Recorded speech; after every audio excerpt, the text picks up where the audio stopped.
Do you feel sad, alone, like no one understands you, like all of the words that come from your lips fall on deaf ears and people just stare at you with a blank expression on your face as you slowly but surely fall into the descent of madness that awaits us all on the other side of this thing we call life? Well, then I recommend that you don't come to Japan without being able to speak the language. This is how to make friends. Let's find out together. Trevor in Tokyo. You may not have guessed it, living alone in this room, within this smaller apartment, living on campus so proximal to my work. But indeed, sometimes I do feel alone. One of the challenges of living abroad, and perhaps one of the most difficult challenges, is finding a way to meet that social need as well. This, of course, being challenged by the fact that most people with whom you would try to meet this social need don't speak the same language as you. And it's highly unlikely that unless you're a European country, that they're going to be able to understand your native language to any extent to be able to appreciate the nuance necessary for a social relationship, and vice versa. If, of course, you're talented with your linguistical skills and can get beyond that language barrier, then you're already a step up on me. That isn't to say that you are free of the rest of these challenges, though. So, putting aside the differences with the linguistical skills, there also are other elements that living in a foreign country, and particularly in Japan, are something that needs to be addressed. In my previous employment at a graduate school, it was natural to make relationships with fellow students. The graduate school had many people of the same age, same educational background, same general level of interest, and a natural environment to socialize, working towards a common task. It wasn't uncommon for people to form friendships or relationships of a romantic sense with the students that they worked alongside as they labored towards their projects. I, in my naivety, had assumed that such familial and filial relations could be generated just as adequately in the land of the rising sun. This, of course, is not the case. And some of this is no doubt due to the Japanese social structure, particularly in a working environment. If you've seen any sort of Japanese media, then you likely know about the senpai kohai system. But to make it in brief, you can think of it as a seniority system, where people who have more experience, or more likely, whether that be in terms of experience or age, simply have seniority over those who have lesser, which is an authoritative sense in some cases where one maintains the power to order, but more prevalently in the social sense that even with members of the same technical rank within a company or an office, the senpai, the senior, has a social standing which is superior to the kohai, which is the junior. Now, this isn't legally enforced, but it is effectively socially enforced. To go back to my previous description within a graduate school, this might be a fifth-year graduate student who's already settled into their lab for quite a while, has gained practical experience with the hands-on data collection and analysis, embedded themselves within the social systems, and understand the dynamic of the laboratory, working with a first-year graduate student who might just be touring the lab and is getting a taste of the research to be found there and the social environment thereof. In that case, in the West, even though there's a senior-junior system, usually the distance between them is merely a matter of age rather than a matter of socially enforced rank. Usually, the senior would strongly suggest that the junior take certain analytical skills and might gently reprimand them if they fail to meet these skills. But in a more social sense, there's a level of uniformity or levelness. It would be natural for the senior and the junior, for instance, to go to the same party or to hang out outside of work because they're both students and they could both be friends, even if there was an age difference between them. Now jump to Japan.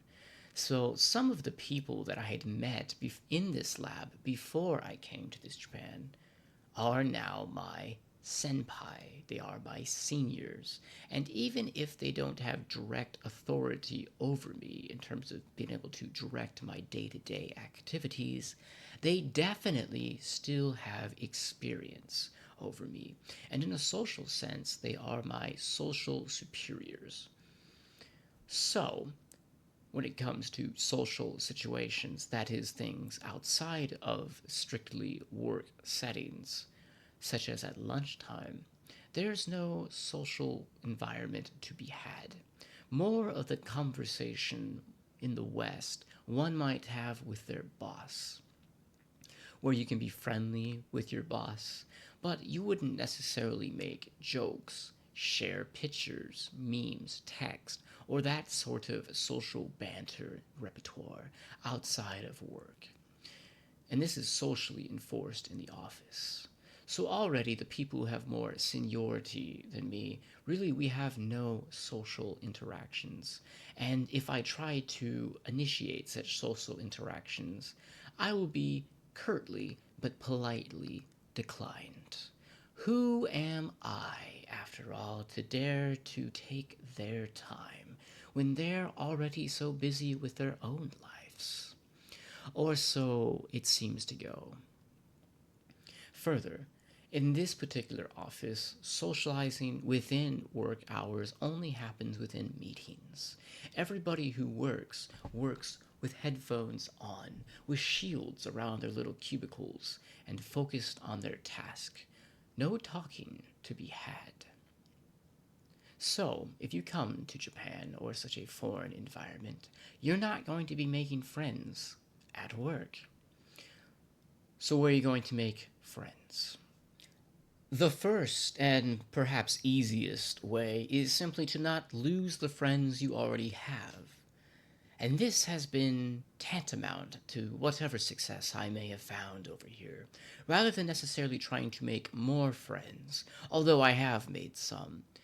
My social and emotional well-being has been buffeted by the fact I've been able to retain the friends I already have. With the benefits of the internet, there's really no excuse. It's a matter of motivation and of scheduling. So, on every day, every week, every month, every year, there's different cycles of necessities that we should try to meet. There's physical needs, of course, as well as emotional needs, professional needs, financial needs, all sorts of needs. My recommendation is to identify these different circles, whether that's the day, the week, the month, or the year. And for each of these different cycles, identify the basal needs that are required to accomplish your well-being. This might be reading, writing, exercising, or reading, math, exercising, something of that nature on a daily basis. Or perhaps you need socializing on a daily basis. The point is to identify those needs and identify them for the day, the week, the month, and the year. These are your minimal cycles that you're going to use to identify your schedule. And towards those ends, you just need to fill the gaps in your schedule where possible. I need to at least maintain some sort of cultural contact on a weekly basis. So every week, I call my family. I contact my friends. We make a schedule and abide by that schedule. Scheduling not only, of course, makes sure that you get the task done, but gives you something to look forward to if you schedule it with some sort of regularity, which gives an ebb and flow to the rest of the cycle. So I can plow through the different work days, working focused on work, and then reach the weekend where I can reach the more softer needs outside of the office. So the trick to this one, to making friends, is to keeping friends. And the way to keep friends is to keep talking to friends. And if you're bad at talking and you're a boring person, maybe what you should do is open a YouTube channel, put a camera up in front of you, and practice talking to the camera.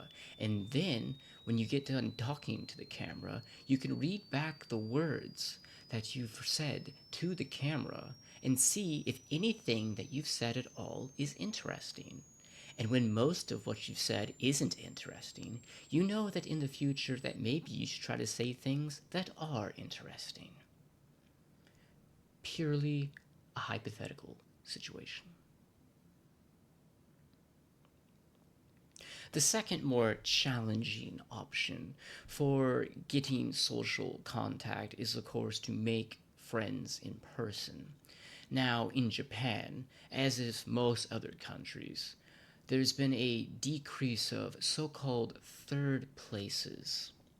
These are places that are outside of work and outside of home where you could regularly meet people. Added to this is the further debuff that Japanese people are shy and will not naturally talk to you outside of an environment that strictly aligns it.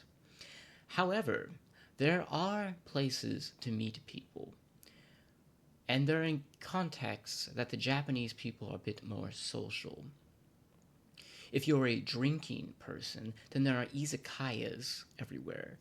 Izakayas are perhaps equivalent to a dive bar in the US, a small traditional environment what gives out drinks and small snack food, and where people tend to open up and be a bit more social.